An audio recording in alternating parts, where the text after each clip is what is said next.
سورہ کوثر کا یہ وظیفہ بڑی مشکل سے ملا ہے۔ 200 ارب بھی مانگو تو انشاءاللہ تعالی ملیں گے۔ بسم اللہ الرحمن الرحیم۔ السلام علیکم ورحمۃ اللہ وبرکاتہ۔ محترم ناظرین کرام، آج آپ کو سورہ کوثر کا ایک بہت ہی نایاب اور مجرب وظیفہ بتا رہے ہیں۔ آپ نے یہ وظیفہ صرف اور صرف 3 دن کرنا ہے۔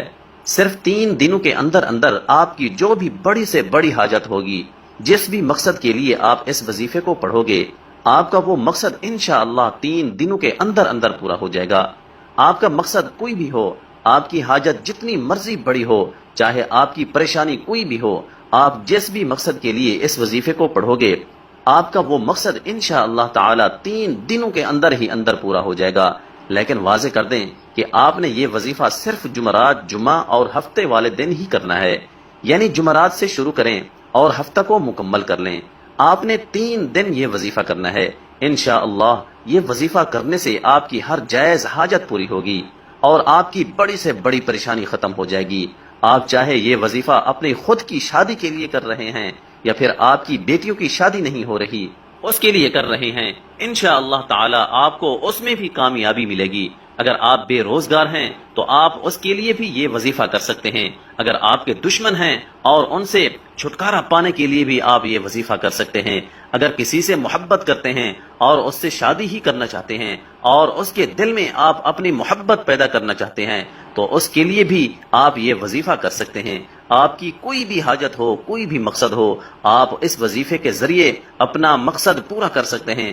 آپ نے صرف 3 دن اس وظیفے کو کرنا ہے اور انشاءاللہ 3 دن کے اندر ہی اندر آپ کا ہر جائز مقصد پورا ہو جائے گا۔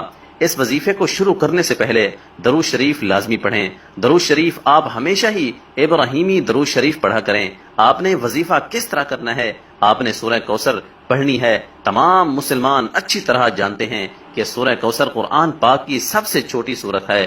اس کی 3 آیتیں ہیں اور یہ قرآن پاک کے 30ویں پارے میں ہے۔ آپ کی کوئی بھی حاجت ہے، کوئی بھی مقصد ہے، لیکن شرط یہ ہے کہ وہ مقصد صرف جائز ہی ہونا چاہیے۔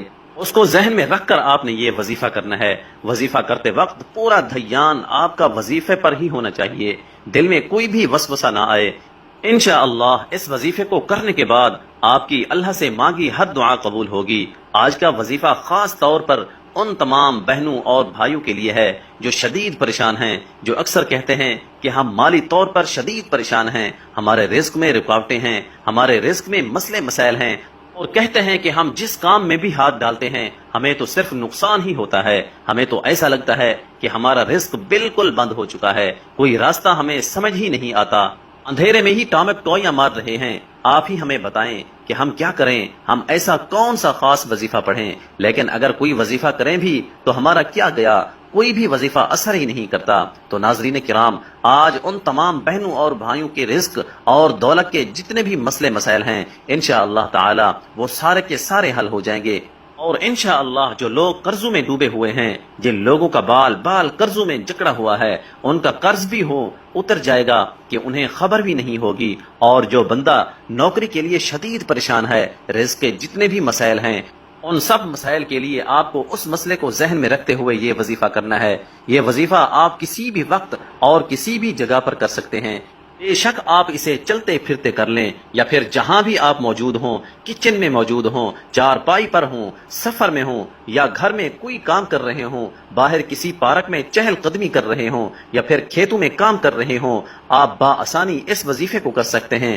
اس وظیفے کو پڑھنے کے لیے وقت کی بھی کوئی پابندی نہیں ہے، کسی بھی وقت آپ یہ وظیفہ کر سکتے ہیں۔ کام کر رہے ہیں، دن رات، صبح شام، بارش میں یا آندھی میں، غرض آپ ہر وقت کر سکتے ہیں۔ اگر آپ نوکری پر ہیں تو آپ اس سے مزید بہتر اور مزید اچھی نوکری چاہتے ہیں، یا نوکری پر آپ کے کسی سینئر کے ساتھ مسئلے مسائل چل رہے ہیں اور آپ چاہتے ہیں کہ میں ہی کامیاب ہوں، اس کے لیے بھی آپ یہ وظیفہ کرنا چاہتے ہیں، یا کسی بھی رزق کے مسئلے کے لیے آپ یہ وظیفہ کریں، لیکن اس مسئلے کو ذہن میں رکھتے ہوئے ہی یہ وظیفہ کریں۔ آپ کو اس عمل کو کرنے سے پہلے نیت لازمی رکھنی ہے کہ مجھے فلاں قسم کا کام ہے اور مجھے اتنی رقم مل جائے، انشاءاللہ تعالی اللہ پاک آپ کو اس سے کئی درجہ زیادہ عطا کر دیں گے۔ ناظرین کرام، اس وظیفے کے اتنے فائدے ہیں کہ کسی نے جب بھی یہ وظیفہ کیا اس کے فوائد اس کو اتنے ملے کہ اس نے پھر اپنی زندگی میں کبھی یہ وظیفہ چھوڑا ہی نہیں، اور پھر اس نے آنے والی ساری زندگی مستقل یہ وظیفہ کرنے کی عادت بنا لی،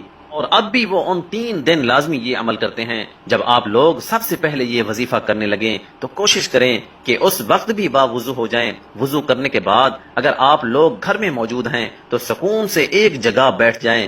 کبھی بھی جلد بازی میں آپ لوگ کوئی بھی عمل یا وظیفہ بالکل بھی نہ کرنا، بلکہ مکمل سکون اور اطمینان سے آپ لوگ کہیں بیٹھ جائیں۔ سب سے پہلے 7 مرتبہ درود پاک پڑھ لیں، لیکن یاد رکھیں کہ درود شریف آپ ہمیشہ ابراہیمی درود ہی پڑھا کریں، اور درود ابراہیمی تو دنیا کے ہر مسلمان کو آنا چاہیے، کیونکہ درود ابراہیمی کے بغیر تو نماز بھی اللہ تعالیٰ کی بارگاہ میں قبول نہیں ہوتی۔